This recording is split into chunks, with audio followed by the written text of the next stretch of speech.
Nikolaj Ahlberg-Pedersen, co-founder and chief product officer at GameAnalytics since 2012.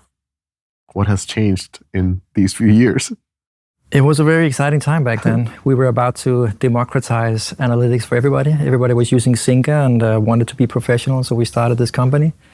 We were very game agnostic in the beginning, and we got a huge traction by mobile very quickly. Since then, we've been growing, especially with the hyper-casual wave, and now we have like a vast feature portfolio supporting all platforms, PC and mobile as well. So it's been quite a journey. Yeah. Well, let's get into this journey. And let's talk about retention, which is, the king metric of any game. So how is retention actually calculated? Because there are different ways, and the numbers look quite different when you do these different ways. Yeah. It is the amount of players installing on a specific day that returns a certain amount of days later. So for example, users playing on a certain day, 1,000 players return 7 days later. The percentage is then the retention on that specific day. And you can report it by day 1, day 2, day 3, all the way up to day 1,000 if you want to. So it is an indicator of how people are engaging with the game, coming back, playing it more and more. Yeah. There's the gold standard of retention, and that is the 40, 20, 10. So day 1, 40% of users are coming back. Day 7, 20% of users are coming back. And day 30, 10% of users are coming back. So that initial funnel is high, and it kind of creates that high level of stickiness towards the end. If you fall outside of this, is it an automatic kill switch? It is not. Like, we see different curves, and they fit different genres, different ways of content being consumed, different ways of making money. That makes sense.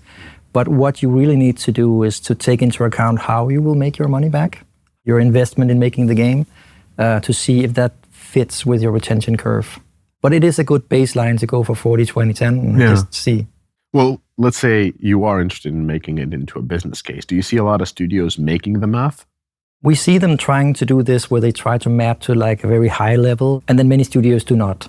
And what we really recommend them to do is to keep tracking retention very early, and then using retention, as I mentioned, together with how would you make your money, how would users actually pay for a product via ads or in-app purchases, and then also what is your perceived scale. And what we are seeing, sadly, in many cases is that games they're somebody's baby or pet project, or like they really invest a lot of time in it, and it's very hard for them to stop making it. Okay, so treat it as a business as well as a craft. Exactly, yeah. Okay. And how do you know that your retention metrics are good enough to move forward? I think you have to treat it a little bit differently, as you say, like early stage, right? Because initially you might have a lot of bugs, you might have a lot of UX issues. You also need to have players coming in, because retention is from install and onwards. So you can't keep testing the same users. They will be biased, or it's not the same experience anymore. So you need to have an influx of users testing out your retention curve. And then if you can't really move that curve, and you can't really have a business case where this makes sense, then you have a bad curve, right? Later on, you already establish, hopefully, that you have a good game, you have it out, people are playing, you have people come in from different angles, like user acquisition sources, organic. You need to measure if the users you acquired are actually good retention, like do they retain and make money for me? And then you need to check retention like a health metric. You need to check if it fluctuates, and if it fluctuates, it's a symptom of something not working well. So it could be that people are getting tired of the game. It could also be that you simply have a bug, like you can't progress through the 3rd level in the tutorial. And then at one point, as with all games, over time, they will reach a point where it's not sustainable anymore to continue working on it. There's not enough players coming in, not enough money being made, and then you have to make the decision to then kill it and then stop supporting it, basically. Right? Yeah. So basically, early on, when you're moving forward, you were suggesting through all the stages, take the cohorted approach. So every cohort, let's say it's a monthly cohort of users, and then next month comes a next batch of users, and you're doing a next batch of tests, rather than treating users as this one blob of people that you're throwing different experiments on. We have this in our cohorts feature where you can go watch it per day, like the users installing in this day and then moving on, and per week. And we can report the sum of the revenue that these players generated over time, what you would also call LTV. For a specific week, for example, you can see these users that you acquired for the new build, the new season pass or whatever, And then 30 days later, okay, how much did they actually make me? And if that's way lower than your previous season pass or way higher, then you make decisions based on that. And you can also dissect that down based on the channel where the users came from, whether it's TikTok or YouTube or other ones. Yeah, exactly. So you invest in the right channels. The simplicity, that's how you start testing different things and seeing who is your core audience, where are they coming from, what can we do to improve them? And then once you start finding good results on those cohorts, whether they're weekly, bi-weekly, monthly, you start doubling down on the channels and the features that seem to be performing. Yeah. And then you have all these other variables, like how do you do creatives, like the store presence. People experiment with fake ads, that's not the game that you're seeing in the ad.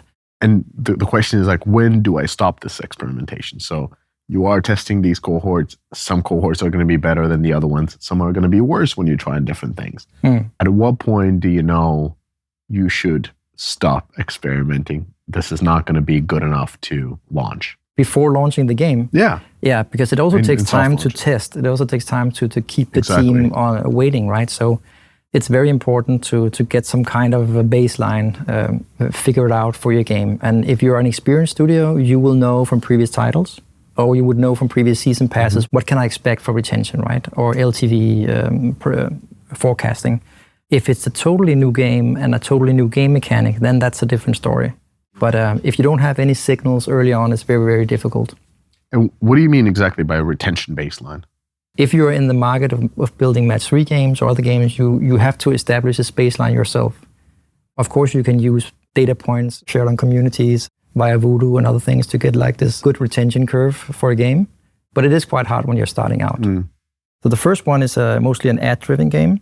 80% ads, 20% in-app purchase. It's quite popular. So this has day 1, 40%, day 7, 9%, so dropping quite quickly, and day 30, 1.8. So this is a hyper-casual game? Yeah, this is what you would call hybrid casual. A bubble gum.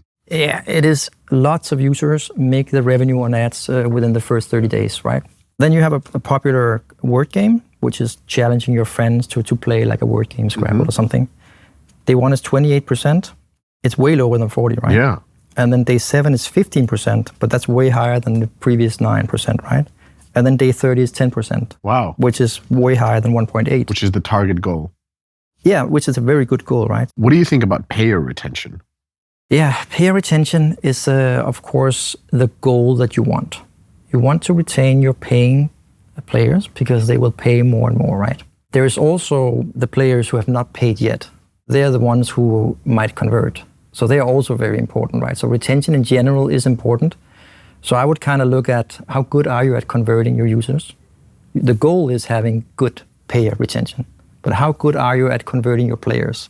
Are you improving your conversion over time? Can you put in some things to make more people more enticed to pay? The more people who pay, of course, the better, right? And then for the paying retention, as I mentioned before, you can look at it as these install cohorts, installing for a week, and then how they accumulate revenue over time. So normally studios have like a day 30 total revenue per user. We also report the total sum, of course, but the per user is very comparable through like fluctuations of active users and so on. And how important it is to look at your cohorts based on LTV? It is very important. We're also working on predictive LTV to kind of very early on to see what happens. Because when you acquire a user, that user can make revenue for many, many days or even years, right? So if you have a big ad campaign, quite often the return on investment on that campaign shows like almost a year later for many of these bigger games, right? So many of these games, if they stop making ad campaigns, they would actually still make revenue, but it would just dry up, right? So it's super important to look at the LTV of these different cohorts to see, is it going down, is it going up? Am I doing something right or wrong? Yeah, because I vividly remember several years ago, game lead for Angry Birds 2, which is in a purchase-driven game, quite large, hundreds of millions, if not billion in revenue lifetime. The game lead was very keen on following payer retention because essentially that is your customer retention. And it kind of makes sense because as you stack up your payers, so basically each cohort retains longer of payers and you're keeping your payers and they're doing subsequent purchases, that means your LTV curve per cohort keeps on growing. And that in turn means you can push your customer acquisition cost higher and through that get more players because their LTV and their return on ad spend is going to be guaranteed not only after a month, 2, 3, but even further on. Yeah. So if you see this LTV curve and it's kind of flattening for users, like which means that at a certain point in time they stop buying anything. Or churn. Or churn, yeah. That means that you don't have enough content for them to keep playing and buy things. Or it just means that they just lost interest and so on. So you need to kind of figure out how can we keep them interested? What are new things to buy? Novelty of a game. Does that have an element? I think retention generally is like you have a good time and you keep coming back. So I think novelty mostly is about finding an audience that finds your game fresh, right? And also perhaps it is on the user acquisition side with the creatives, like this is a new idea, right? But to me, it is very risky also to do the novelty. Like you can do both. You can copy match 3 games or you can do like a novelty thing. If you do a novelty thing, I think it's very important you test your metrics very early on because you can feel like you have a great idea. But then you figure out as you scale, there's no audience. Nobody likes kind of this underwater match 3 role-playing game. But isn't it also dangerous not to have novelty? Because you can make exactly the same game as exists in the market, which many developers do. And if you copy something that is already very successful and dominant, you're kind of capped. That is an issue. But sometimes you take like 90% and then you take 10% novelty. And then you push that as the big kind of novelty idea, but it really isn't. The unique selling point. The bones are kind of the same, right? Basically, de-risk by having a lot of proven elements. Like if you're making a puzzle game, it's still match 3 or match 2 or whatever it is. You don't have to create a new puzzle experience. Yeah. And then find that novelty, whether it's in the theme, whether it's in the progression mechanic or some customization mechanic or so forth, that allows you to advertise it something different and allows you to change the first time flow of the users to tell them that, hey, this is kind of like what you played before, but new. Yeah, exactly. Same, but new. Yeah. What's, again, then the marketing's role in early retention? Sometimes the goal of the UA department is to bring in a lot of players and bring them in cheap, but then they might churn 3 days after and not make any revenue. So there's a combinational effort between the product side and the UA side. Are these players valuable? And that's also where retention comes in. Like this campaign, they were not really retaining that well. Does the CPI still make sense? So there's definitely some math there in the LTV that you generate from these players and then how much they cost. So basically marketing and product should work together, which is of course not surprising because they are working on the same thing to bring the type of players that actually affect positively the KPIs of the game. And then again, the game team's work is around retention of those players, making sure that they have the retention of not only majority of players, but the payers so they can afford paying to get those quality users into the game. Exactly. We already talked about fake ads. I went to this Google conference a few years ago where a gaming studio presented their test on fake ads. They also mentioned how it was hard to convince the development team to do this, but they tried it anyway in a region. And retention did drop a lot because it was these fake ads with a minotaur and you have to pull these strings and I think we all played them. But actually the revenue was the same. A lot more players, a lot more ad revenue, but they churned right away. So they decided not to continue with that experiment. I think others might have different experiences, but we see them all the time. So it must make sense for some games and some audiences, but it also leaves a lot of bad reviews and on stores. So it could be, if your audience is people who never read kind of these reviews or not affected by it, like it could be very specific games that really cater to this. Yeah, it is interesting because a lot of sophisticated studios are running those campaigns and they wouldn't do it on a whim. No. And how about IPs? We're seeing now different kinds of IPs, whether we're talking about toys or celebrities or movie show IPs. What is their effect on early retention, given that they bring the value of familiarity? I think it's a very interesting topic, and I think it's actually becoming more and more prevalent with branding. It used to be that when you had a branded game, the goal was to make the revenue when the movie came out, for example. But right now, brands are working with studios to create this branded experience. We're seeing it a lot on Roblox, Fortnite. And the goal here is just to create a a good playing experience. So it promotes an ambassador of the game instead of making revenue. So the brands actually pay the game creators, not the other way around, like it used to be, right? Mm-hmm. So retention is super important for these brands, right? If you look at it on just like a very monetization way, where you add a brand on something and make money, then I think there is a lot of audience to be drawn in by that. But you can also get a lot of like fringe fans that come and play, oh, this was Ronaldo or whatever, I installed it and I don't really like the game, I'm going to churn like after a day. And then you have the Ronaldo super fan who buys everything, right? Can an IP, a familiar IP, buy you more time if you have a weak gameplay? I think it definitely is a bonus in some cases, but they're really thinking about it. Like, is there synergy here? Are we damaging our own brand? So it is a very difficult exercise, but I do think you get a lot more players. Many of them churn because they're not really, for example, Marvel, they're not really big Marvel fans, they just want to try it out. And then you get the occasional super fan, and they are actually big spenders, right? And those are the ones you want to retain. Well, let's move on from early retention into late game retention. Well, let's say day 30 and forward. What are the KPIs that matter the most when you're trying to fix your late game retention? It is trying to figure out if these players are, churning out of the content. Some games, they have content where you can keep playing the same levels, right? And others have a season pass where you have a specific amount of levels to churn through. Your most active users, are they done playing these things, or have they played all the heroes you have? So to make sure that they have content, basically, yeah. And also that they have things to buy that they find interesting. It is basically content of the game, I would say, for increasing it long term. Do you measure different social interactions? Because in the late game, in a big portion of the games, social becomes more and more important because you become part of a community, whether it's a guild or other type of an element or a competing element or a leaderboard or something. And you can't really disengage, because if you disengage, you get kicked out of that guild or you drop down in your status. So those are kind of like the driving methods. Playing with each other is definitely a sticky factor that we see a lot. And we see games investing a lot more in it, not necessarily direct multiplayer, but async, where you can kind of play with a friend in turn-based and so on, becomes more and more prevalent. Yeah, so that is a way to increase stickiness. I would definitely do that. The second part is A/B testing. So typically this is the one where you try different variations and through that try to make the decision. Is there a point where A/B testing kind of becomes testing for the tasting sake, a little bit of a data theater, or is this something where what you just have to do all the time? Mostly like 99% of our users just want real fast results. They just want to put out 2 changes, measure, very simple, even though it might not be, probabilistic enough, right?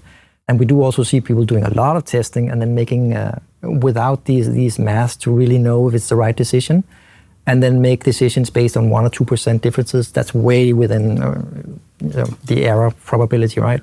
So I do think that you can go overboard, but then again, we also see very positive results for some studios. An example is just changing the whole color scheme from purple to blue. Super simple change, right? And it had a massive impact on retentions. One thing that we also saw a lot people do is change the ordering of how the packages in the shop is shown. Do you show the largest pack first and then downwards, or the smallest? Things like that just unexpectedly have a huge impact. There's one part that it takes you time and it does cost money. The other part is that the results are never as good as they are with the test groups. You would see an uplift of, let's say, 24% in revenue when in the shop it's put in the biggest product first versus the smallest product that it was before. And once you implement that test to the main branch, you're not going to see a 24% increase in revenue. Probably not. And it's going to be actually significantly smaller. And that is the type of a difficult part that studios kind of often grapple with, especially executives, because they see all these positive numbers, all these big figures, and all of them being put back into the main branch, and still kind of looks the same. It is a little bit of serious sometimes. Some A/B testing actually gives us such massive changes that this is an obvious change, right? So we do see many positive effects of it, actually. Yeah, so over a longer period of time, you start seeing a lot more positive effects. But if you see results that are very small in differences, I would very much recommend not taking that as a hint to change things, because It needs to be significant. Yeah. So from A/B test to segmentation to what we're now seeing as personalization, again, behind personalization, there's AI components.